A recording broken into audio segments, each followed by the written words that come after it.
দোসরা মে সাত সকালে পানিসাগর মহকুমার অন্তর্গত চাঁদপুর ৫ নং ওয়ার্ডে নবনির্মীয়মান পানিসাগর নগর পঞ্চায়েতের টারশিয়ারি সেন্টার থেকে উদ্ধার হয় এক নাবালকের ঝুলন্ত নিথর দেহ। ঘটনার বিবরণে জানা যায় যে ওই এলাকার বাসিন্দা প্রদীপ দেবনাথের ১৭ বর্ষীয় নাবালক পুত্র শানুকে বাড়িতে দেখতে না পেয়ে আশেপাশে খোঁজাখুঁজি করতে গিয়ে ওর জন্মদাত্রী মা একমাত্র পুত্রের ঝুলন্ত দেহ দেখতে পেয়ে চিৎকার করলে ছুটে আসে আশপাশ এলাকার লোকজন। উপস্থিত লোকজন সহ নাবালক পুত্রের পরিবারের লোকজন শানু জীবিত রয়েছে ভেবে তড়িঘড়ি নিয়ে আসে পানিসাগর মহকুমা হাসপাতালে। তবে শেষ রক্ষা হয়নি। কর্তব্যরত চিকিৎসক ডক্টর শুভকরণ চৌধুরী শানুকে মৃত বলে জানান। তৎক্ষণাৎ বিষয়টি অবগত করা হয় পানিসাগর থানার পুলিশকে। পানিসাগর পুলিশ মৃত পুত্রটি নাবালক হওয়াতে আইনি জটিলতাকে মান্যতা দিয়ে পানিসাগর মহকুমা প্রশাসনের ডেপুটি এক্সিকিউটিভ ম্যাজিস্ট্রেট প্রদীপ কুমার সরকারের উপস্থিতিতে নাবালকের মৃতদেহ ময়নাতদন্ত সম্পন্ন করে তুলে দেওয়া হয় পরিবার পরিজনদের হাতে।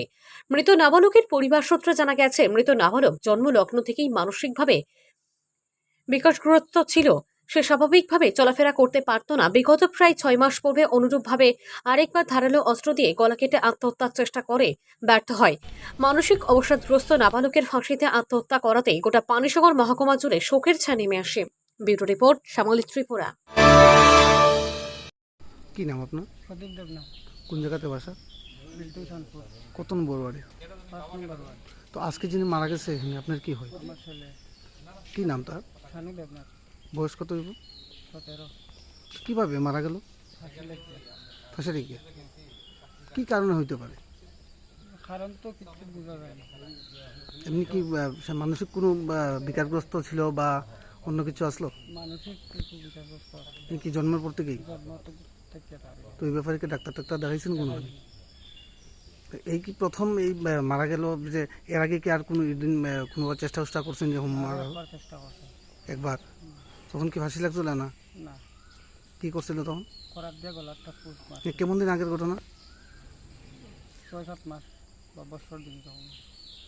এমনি সুন্দরভাবেই চলাফেরা করতো। হুম, আজকে ঘটনা কখন হয়েছে? ৭টা দিন আপনারা দেখতে পাইছেন না? হ্যাঁ। কোন জায়গাতে গিয়ে হয়েছে?